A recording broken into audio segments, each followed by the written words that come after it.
We've all at some point fallen for someone like Jenny from Forrest Gump, a person whose life feels like a paradox. On the surface, they chase freedom and thrill, yet deep down, they're searching for love. The tragedy is that when a good person offers them that love, they often can't accept it. Instead, they'll self-sabotage and break hearts while doing so, with lines like, "It's not you, it's me," or "Trust me, you don't want me," only to run back to a toxic ex or into the arms of someone new, leaving behind wounded souls who loved them with pure devotion, just like Forrest loved Jenny.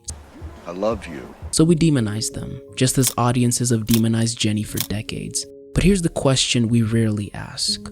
Why? What led her down that path? What makes dysfunction look like survival in the minds of the promiscuous? So let's take a look at Jenny's life for us to understand why wounded souls gravitate towards promiscuity, why they reject our love, and why they cling to toxic relationships. Maybe if we understand why, we can find out how they can break these chains that bind them. Jenny's adult life is one filled with instability, sexual promiscuity, drug abuse, sadness, emptiness, and lastly, a constant battle with self-deleting thoughts. No wonder she's always on the move. From hitchhiking with strangers, following random groups, and clinging to abusive men who could never see her worth, all while rejecting true love. Forrest, you stay away from me, okay? You just stay away from me, please. When you look at the bigger picture, Jenny was trying to run away from herself, or better yet, her morbid past. This is because Jenny was sexually abused as a child by her father, the man who was supposed to protect her and love her unconditionally. He was a very loving man. He was always kissing and touching her and her sisters. However, instead, he stole her innocence and set her on a path of self-destruction. Something important to understand about children who experience sexual abuse at home is that the damage goes beyond the act itself, because abuse in the place where a child should feel safest breaks trust at its core. It teaches them confusing and harmful lessons like love can be mixed with pain, that their body is not truly theirs, and that silence is the only way to survive. Not only are they susceptible to being victimized again, but these lessons often show up in adulthood. They show up in the form of struggles with self-worth, difficulty forming healthy relationships, risky behavior like promiscuity or substance use, and a heavy burden of shame or emptiness. So why is sexual promiscuity the go-to for most sexually abused children like Jenny? Well, since they struggle with self-worth, survivors may equate sexual desirability with personal value, using promiscuity to feel wanted or validated. Maybe that's the reason why Jenny enjoyed singing naked at that bar and got upset when Forrest tried to rescue her. They can also use it as a means of escapism, because sexual encounters can trigger dopamine releases, offering a temporary relief from PTSD symptoms, anxiety, or depression, which explains her constant partying and hooking up with strangers. Lastly, they can develop attachment trauma, which leads them to seek closeness through intimacy rather than emotional connection.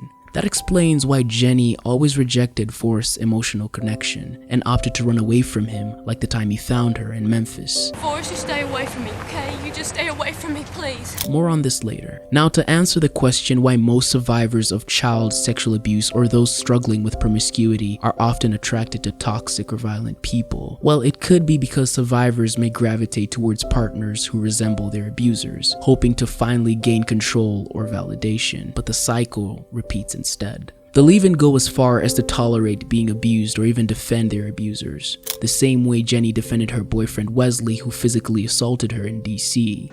He doesn't mean it when he does things like this, it doesn't. This is because to them, abuse is an act of love, and they might also believe they don't deserve healthy love, and when toxic partners figure that out, they exploit that vulnerability, reinforcing the cycle. Maybe that's why Wesley came back with a dumb excuse. It would never hurt you, you know that. And Jenny believed it and left with him. Lastly, the reason they reject real love and the people who offer it or throw it away once they taste it, it's because of what we talked about earlier, and that is they don't believe they're worthy of love. In Jenny's case, her own flesh and blood couldn't love her enough to protect her, so to her, how could she deserve the love Forrest offered? It could also be because they have a twisted understanding of love. Hence why Jenny said this to Forrest when he rescued her in Memphis. I love you.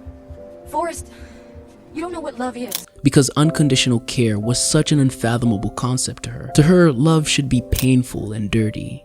Something I remember from my ex-girlfriend is they tend to say things like they're too broken or damaged to be loved by a good person. Hence, when Forrest asked Jenny to marry him, she responded by saying, You don't want to marry me. "It's sad, really, that someone grew up feeling unworthy of love to the point where they see happiness as too good for them." Later, Jenny proceeded to tell Forrest, I do love you.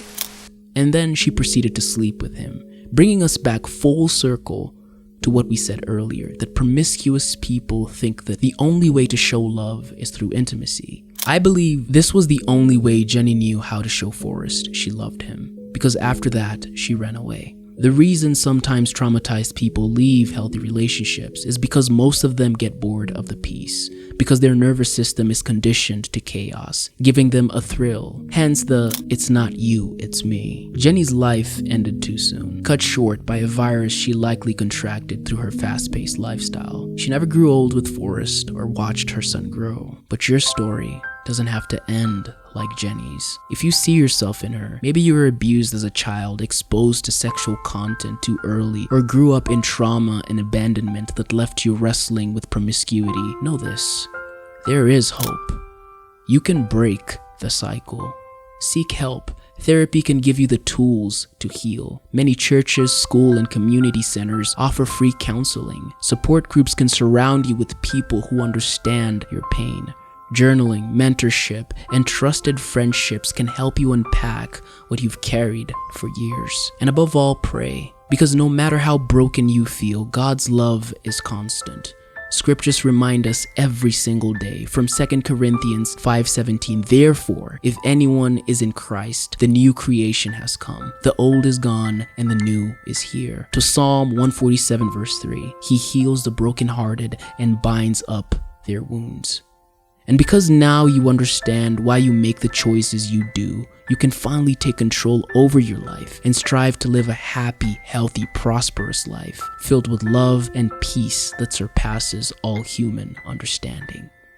You'll find love, but first you need to love yourself. And if you have an issue like I did of discerning between the fake Disney love we were fed as kids and true love, you can watch the video on the screen featuring 500 Days of Summer.